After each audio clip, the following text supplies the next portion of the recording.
This is the new 2022 Nissan Frontier, and it's about time because the last Frontier came out in 2004 as a 2005 model.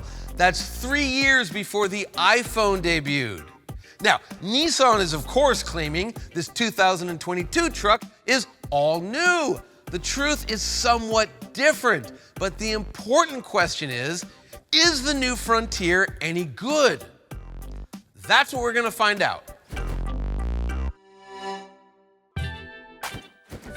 Nissan has been selling small trucks to Americans since they were called Datsun. But as you can see, it's not so small anymore. Remember, we fell out of love with small pickup trucks. We just wanted things bigger and bigger and bigger until, let's be honest, they got too big. And I think that's why there has been a recent wave of enthusiasm amongst midsize and small truck buyers. What does the Frontier compete with? Well, there's the perennial king of the segment, the Toyota Tacoma. There's also the Chevy Colorado / GMC Canyon. There's the Ford Ranger, and to some extent, there's the Honda Ridgeline. Who is the Frontier for? It's for people that want a basic, honest truck. It's not a luxury vehicle in disguise. It's simple, it's straightforward, it's a truck. Let's talk design, because I think that's the most important difference between the old Frontier and the new one. This is a good-looking truck. In fact, I think it's the best-looking pickup truck in its segment. This is obviously the Pro 4X version. It's the beefy, tough off-roader, and it looks the part. That's important. Look, everything up front is blacked out. You can see there's armor plating underneath. Coming down here, man, I want these wheels and tires on my off-roader. They look tough. And then you kind of look at the line work here, and wow, really good job, Nissan. Look at this. There's a little droop here next to the steering wheel, just like Ford does with the F-150. The F-150 has been the best-selling car in America for like over 4 decades. So the lesson here is steal from the best. In fact, I recommend it. Coming down the back, pickup truck, pickup truck, pickup truck, and that's fine. Something interesting, General Motors owns the patent on putting a step into a truck's bumper. It's true. So what Nissan and everyone else does, they have a little kick-down step right here. It's still a long way into the bed because this thing is so jacked up, so check this out. They put a clever little handle right there, and it works. Easy to get stuff in and out of the bed. So yeah, at the end of the day, pickup truck design, they're all kind of the same, except that this one happens to be really good looking. And now I'm inside the Nissan Frontier, and again, it's not all new. It's mostly new, but I could point out a lot of stuff I've seen before, such as the switch here to go from 2 to 4-wheel drive, the button to lock the center diff. I kind of recognize this steering wheel, and I really recognize this screen. Okay, this screen wasn't in the old Frontier, but it is in other Nissans. Nissan doesn't make the greatest infotainment system in the world. You know, the map's not great. It just doesn't do a lot. At least it's bright and pretty good looking. Good news is Apple CarPlay, problem solved. Other negatives, you know, they've made the hood so big and so square that it's kind of hard to place the front end when you're off-roading, and you might say, well, I never off-road, not a big deal. But remember, a parking lot is a lot like going off-road, so it could be a big deal. Back to the overall design of the cabin though, you know, remember the last one, you know, was designed years before it came out in 2004, so like iPhone design language wasn't even known yet. That was actually primitive in there. This, while it's new, it feels a bit dated, but it's so much better than before. I forgive it.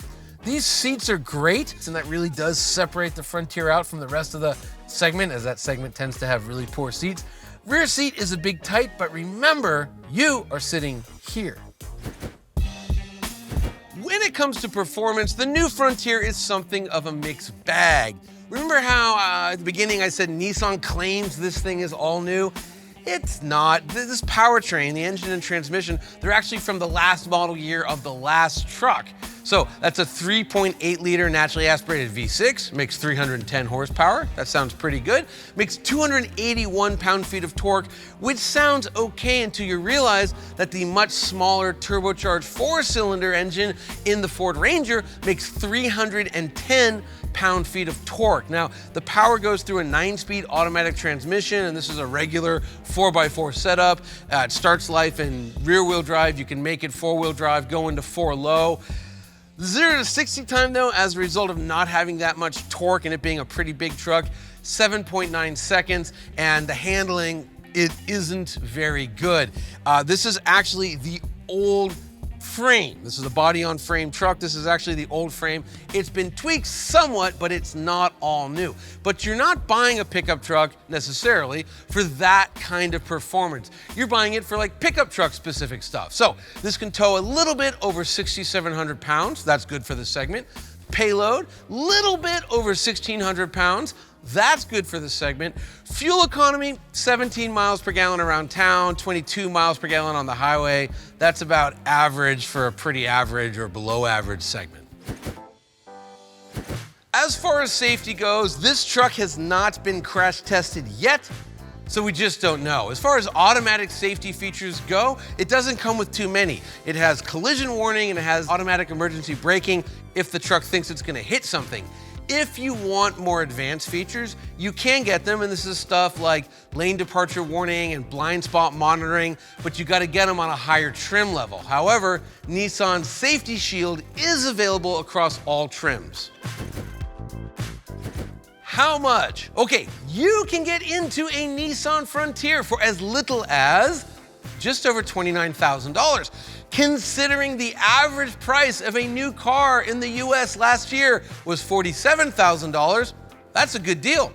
What is this one, this buff off-road Pro 4X Frontier cost?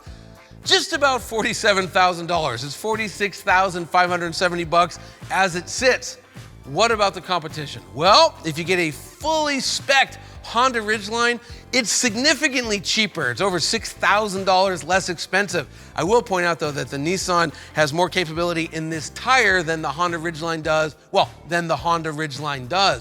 A spec'd out Ford Ranger, it's gonna be significantly cheaper. It's around $41,000, $42,000.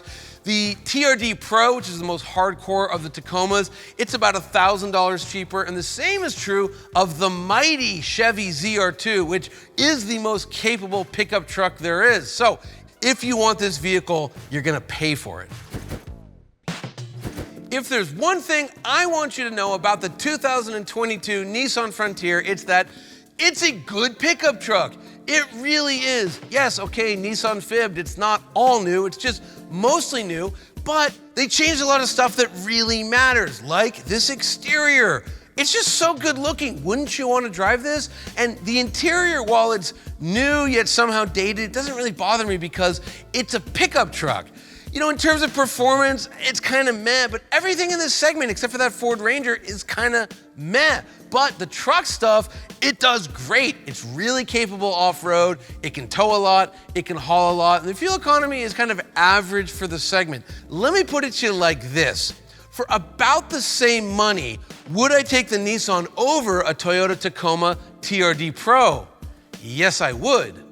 Would I take the Nissan over a Chevy Colorado ZR2?